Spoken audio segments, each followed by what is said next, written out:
इतनी सख्त सर्दी में ये यमी सा क्रीमी सा पास्ता सूप मिल जाए तो सर्दी का मज़ा दुबाला हो जाता है। तो आज मैंने बनाया है जी ये यमी सा सूप, जिसकी रेसिपी मैं लेके आई हूँ आप लोगों के लिए। तो चलें शुरू करते हैं आज की अमेजिंग सी वीडियो। अस्सलाम वालेकुम, welcome back to Sidra lifestyle Quetta channel जो है आपका और मेरा। तो सूप रेडी करने के लिए सबसे पहले हमें चाहिए जी एक बॉल, जिसमें हमने 1 लीटर पानी डाला है और इसमें मैंने आधा किलो के करीब जो है वो गोश्त चिकन का यूज़ किया है। और क्योंकि हमने स्टॉक बनाना है तो 1 अदद हमने प्याज बीच में से कट करके डाल दिया है, 2 अदद हमने आलू के स्लाइस डाले हैं और 2 अदद ही हमने गाजर के स्लाइस और 3 अदद हमने लहसुन के जवे डाल दिए हैं। अब हम इसको अच्छी तरह पकाएंगे, लेकिन उससे पहले हम डाल देंगे जी 1 साशे चिकन पाउडर आपको आराम से मिल जाएगा। अगर चिकन पाउडर ना मिले तो चिकन क्यूब्स भी आप यूज़ कर सकते हैं। तो मैं इसको अच्छी तरह पका लेती हूँ ताकि जो चीज़ें मैंने इसमें डाली हैं वो पक जाएं और हमारा स्टॉक जो है यमी सा तैयार हो जाए। तो इसको पका लेते हैं और आप मुझे बताएं, जब तक ये पकता है तो आप मुझे बताएं कि आपके शहर में क्या टेम्परेचर चल रहा है।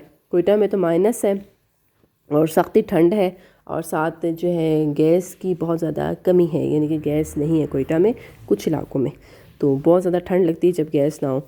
तो आप मुझे बताएं आपके इलाके में ठंड कैसी चल रही है। तो ये जी स्टॉक हमारा तैयार हो चुका है, आप देख सकते हैं चिकन, प्याज, आलू, गाजर सब जी गल चुके हैं। अब हम क्या करेंगे जी, स्टॉक को उतार लेंगे चूल्हे से और सेपरेट कर लेंगे चिकन को और स्टॉक को। स्टॉक जब हमारा ठंडा हो जाएगा, यानी कि अब इसको हम ठंडा करेंगे। अभी आप देखते हैं कि स्टॉक विच वेजिटेबल जो है वो ठंडा हो चुका है। इसे मैंने जूसर वाले ग्राइंडर में डाल दिया है ताकि मैं अच्छी तरह इसका मिक्सचर तैयार कर लूँ।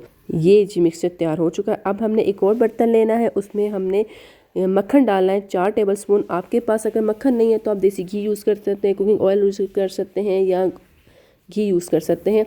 इसमें हम डालेंगे जी 1 कप के करीब मैदा। वाइट और क्रीमी सूप बनाना है तो इसके लिए हमें वाइट सॉस तैयार करना होगा पहले। तो अभी मैदे को मैं अच्छी तरह इस मक्खन में भून लूँगी ताकि कि मैदे का जो कच्चापन है वो ख़त्म हो जाए और हमारा जो मैदा है वो इसमें भून जाए। और उसको अच्छी तरह भूनना है, लेकिन उसको जलाना नहीं है और इसको मुसलसल अपने चम्मच हिलाना है। और इस टाइम जो आंच है वो मिर्च से कम रखनी है ताकि हमारा जो मैदा है ना वो जल ना जाए और उसमें स्मेल ना आ जाए, ब्राउन ना हो जाए। सिर्फ इसको हमने भूनना है जैसे हम बेसन को भूनते हैं ऑयल में, इसी तरह हम इसको भूनेंगे। जब मैदा अच्छी तरह पक जाएगा तो हम इसमें ऐड कर देंगे 4 कप दूध के और उसे पकाएंगे। जब हम दूध मिलाएंगे ना मैदे के अंदर तो आपने अच्छी तरह चम्मच हिलाते रहना ताकि गुठलियाँ ना बने। जब ये पक जाएगा तो हम 4 टेबलस्पून क्रीम ऐड करेंगे। आप कोई भी कंपनी की क्रीम यूज़ कर सकते हैं।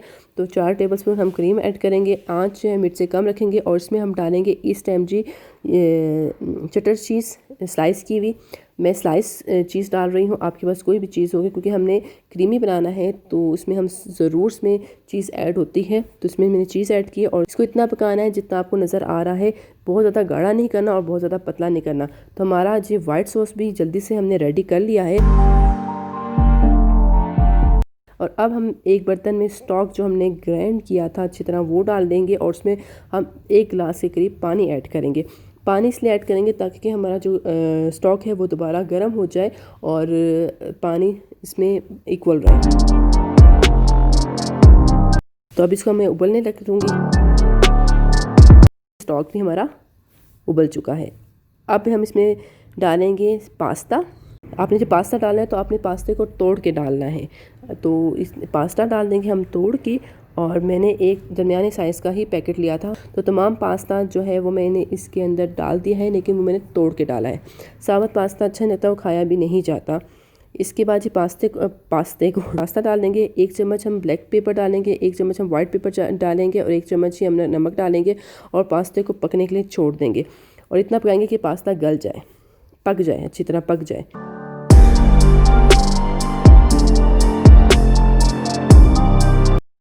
पास्ता जब पक जाएगा तो हम इसमें वाइट सॉस ऐड कर देंगे। ये देखिए मैंने वाइट सॉस ऐड कर दिया है। वाइट सॉस जब मैंने ऐड किया था तो मैं 7-7 चम्मच हिला रही थी ताकि कि वाइट सॉस आराम से और इजीली हल हो जाए स्टॉक में। तो ये देख सकते हैं वाइट सॉस हमने हल कर ली है। तो 5 मिनट तक पकाएंगे और ये देखें कितने अच्छे बुलबुले बन रहे हैं। मज़े मज़े के बुलबुले भी मज़े के होते हैं। तो वाइट सॉस बन चुका है, आप देख सकते हैं। और साथ साथ चम्मच में हिलाती रही, 5 मिनट में पकाया लेकिन चम्मच में हिलाती रही। उसके बाद जी हमने डिश आउट कर लिया और ये देखिए धुआं उड़ता उड़ता क्रीमी सूप हमारा रेडी है इस सख्त सर्दी में। और अगर आप चाहें तो इसके साथ सॉस यूज़ कर सकते हैं। वैसे इस टाइम भी अगर आप बगैर सॉस के भी इसे खाएंगे ना तो बहुत ही यम्मी लगेगा। तो उसमें मैं चिली सॉस और सोया सॉस डाल दूँगी।